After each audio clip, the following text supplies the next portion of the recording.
A little bit more Tigers here. A little more squeeze here. See what I'm saying? Pushing here, like the guillotine from the front. Hey, Brian.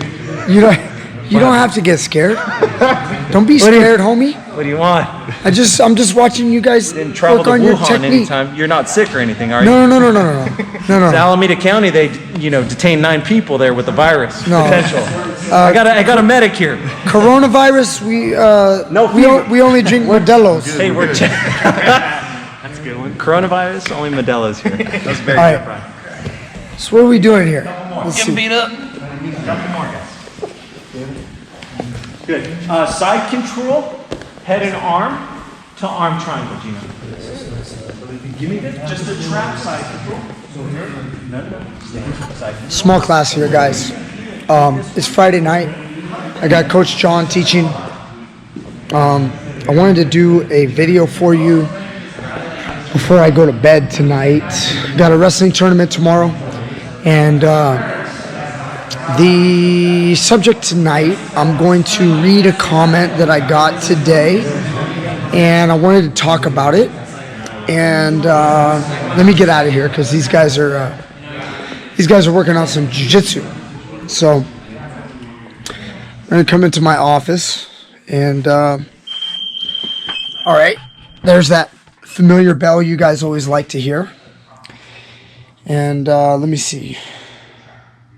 Okay, so I got a question from Merrick. Okay, Merrick asks, question for you, Coach. Eddie Bravo systemized a BJJ style specifically for MMA. For MMA specifically. So why, with thousands of professional MMA fighters around the world, is there only a handful of people using it? Thanks. So that comes from Merrick. So thank you, Merrick, for your question. And I'll do my best to try to answer it and be as fair as I can. Guys, so specifically for MMA, Eddie Bravo specifically wanted to help MMA. He has repeated this statement many, many times. I think I'm going to try to just paraphrase what he says quite often over the past 15 or so years. Basically, he wanted their guards to get better. So that's like the subject of the rubber guard, because he noticed jiu-jitsu guys getting beat down in the guards by wrestlers and such, and they weren't able to use their guards quite like they do when the gi's on. So he took the gi off completely, just started training no gi, started to work on his rubber guard system, and tried to come up with a way for a bottom ground guard player to win more often and not take damage. And lo and behold, we now have the rubber guard, right? And it's been around for a very long time. I mean, he was doing it in 2003, but it has gotten better. They've made tons of improvements to the rubber guard. I myself am not a rubber guard player at all, but I will teach it from time to time to some of my flexible guys, just some of the basics. So why don't we see more of these 10th planet techniques, these Eddie Bravo techniques in MMA is the question, and it's tough to answer that. Now, there's a lot in the jiu-jitsu community who don't like Eddie Bravo.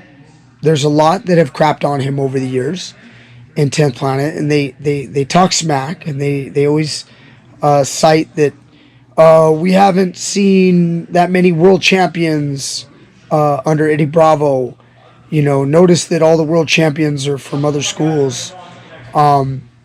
So they always like to use that to say that 10th planet technique doesn't work or it's not good and all that. So let me try to unpack this. This is like, it's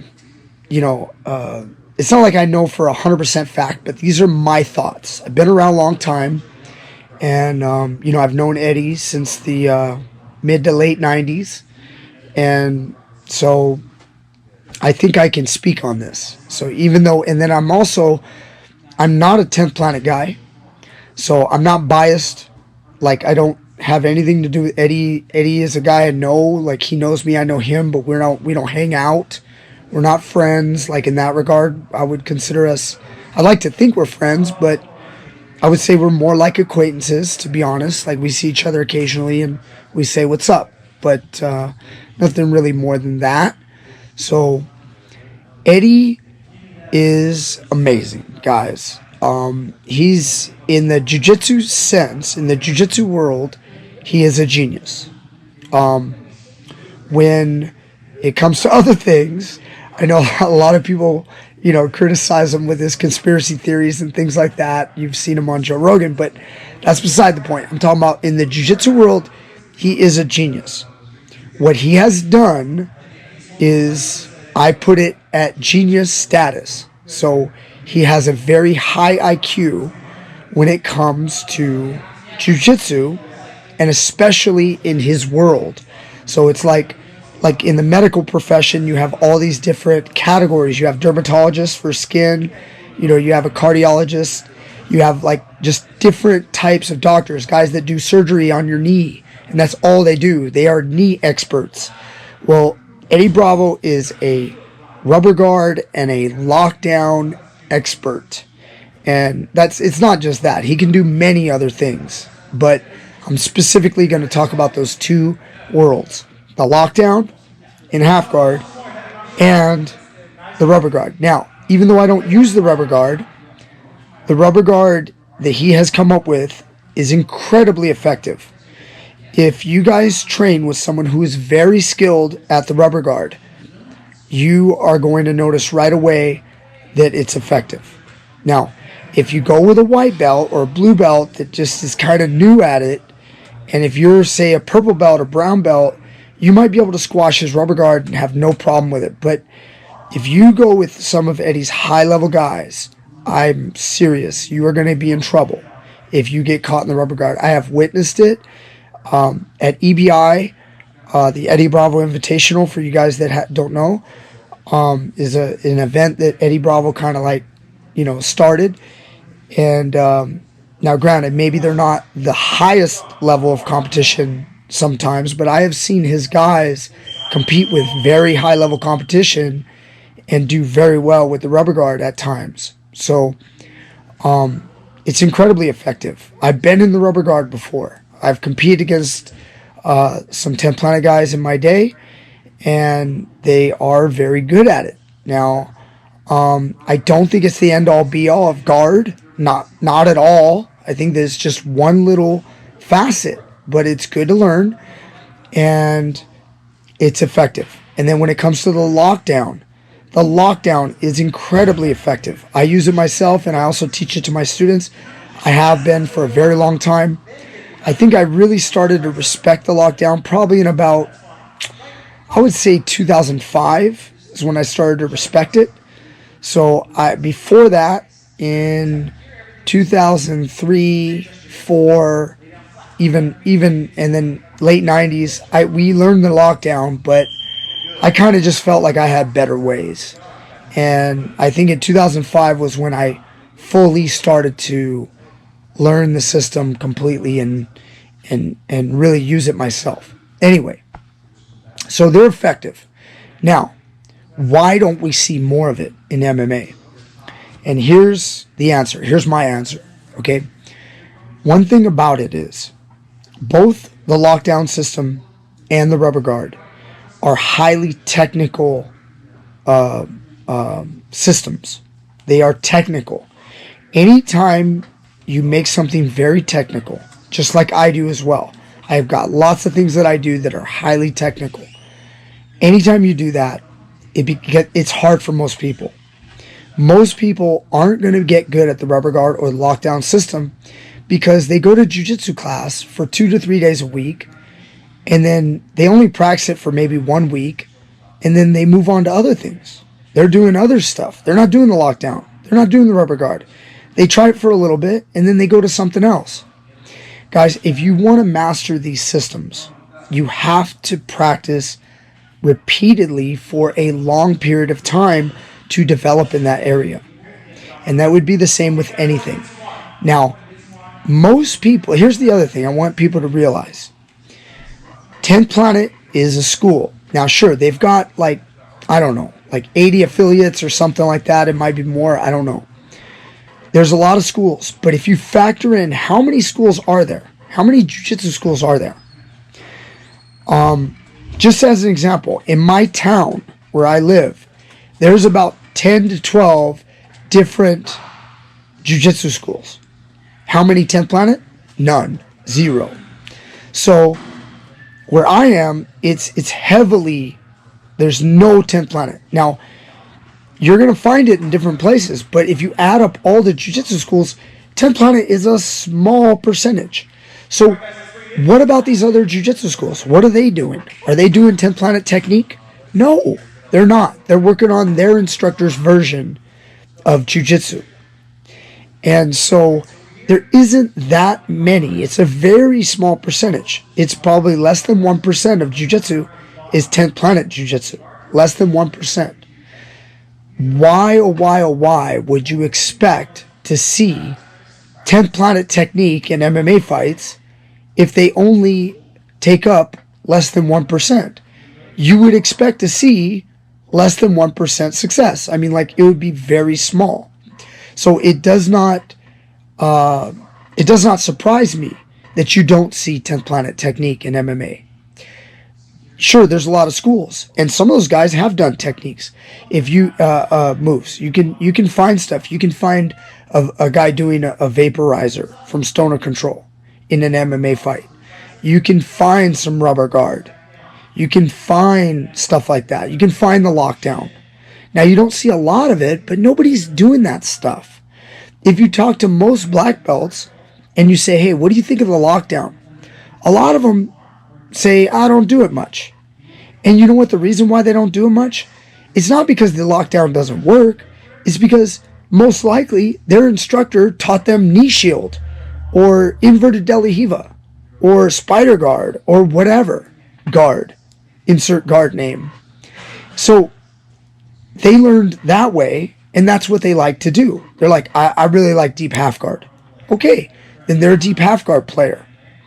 So you're not going to see a lot of it until the rest of the world practices it. And I will say this, those that have given it a little bit of a shot, you got to put in more time. If you really want the moves to work the way Eddie does them, trust me, Eddie can do the moves really well. I know he can. I rolled with Eddie, but this was like very brief, like way back in like 98, 99. I had one little roll session with him. Paid for, we did a private lesson with him. So he's very good. He was good back then. He was only a purple belt. I think I was a blue belt with my coach at the time. And my point is, I've watched him on video many times. I see the guys he's going with, and I've seen the level of some of the guys he's going with. He's very good. Eddie can do all of this stuff, guys. He's deadly with it. And now, as he's getting older, he has some great students that can represent his system well. So, I've trained with Denny Prokopos. I've trained with Scott Epstein. I've trained with a few others. I just don't have it in my head right now, that are all 10th Planet guys, black belts. And guys, Casey Halstead, I've trained with these guys. These guys are good, okay? They're legit. Now, just because they don't win the IBJJF World Championship, and some of them might, you know, if they're there at the right time, they might, you know. But the point is, yeah, they maybe don't have the track record that everybody's looking for. They want to go, how come they're not beating Autos or beating you know, another big academy's name, you know, whatever, Gracie Baja or Alianse or whatever. Why aren't they beating them? Well, guys, they're not training for that. They're training leg locks, they're training reaping, they're training a lot of, obviously, no-gi, and they're not training for the IBJJF, okay? When it comes to sub-only, they've got some good guys, and the rest of the world is also doing it too. So you wouldn't expect, it's not like I don't expect 10th Planet to just take over the world. They're not going to take over the world, but they're legitimate. You got to show them their respect. They deserve it. Eddie deserves respect. I don't think it's the end all be all of jiu-jitsu, of no-gi jiu-jitsu for that matter. I think there's better ways to do things sometimes, but it works. It's a style. It's a style of jiu-jitsu that works, and it works for them really well. So don't crap on it, guys. I support it. I don't use the rubber guard that much, but I also don't expect to see it unless guys are going to be training it. If you get a flexible guy like a Ryan Hall or Vinny Magalhaes, if you watch him, he can do that stuff and he can pull it off. So guys, it is out there. I think you guys are putting a standard that is just, you're putting the bar too high. It's not, you can't expect all of, like, every representative that goes to a 10th Planet school to win every world title or to win the UFC title. But the moves still work, and everything is how much time are you going to put into it. If you get a guy with a really good athlete, you get a great athlete, world champion jiu-jitsu guy, and you say, go train with Eddie Bravo for a year or two. And Eddie's going to teach you the system, and he's going to go through everything. I guarantee you that world champion guy could use some of Eddie's techniques and show it off in MMA or at a grappling world championship. So, I don't know how entertaining that was. I tried to answer the question. Hope you guys enjoyed. I know this video is kind of long, and maybe a lot of you don't want to hear me yap about it, but maybe some do. Thank you so much, Merrick, for the question. And guys, I hope you enjoyed, and I'll see you guys next time with more great stuff. I got a wrestling tournament tomorrow, so I'll be gone. I'm going to try to get some footage for you sometime this weekend, and I'll do something with wrestling or jiu-jitsu. All right, guys, take it easy. I'm out.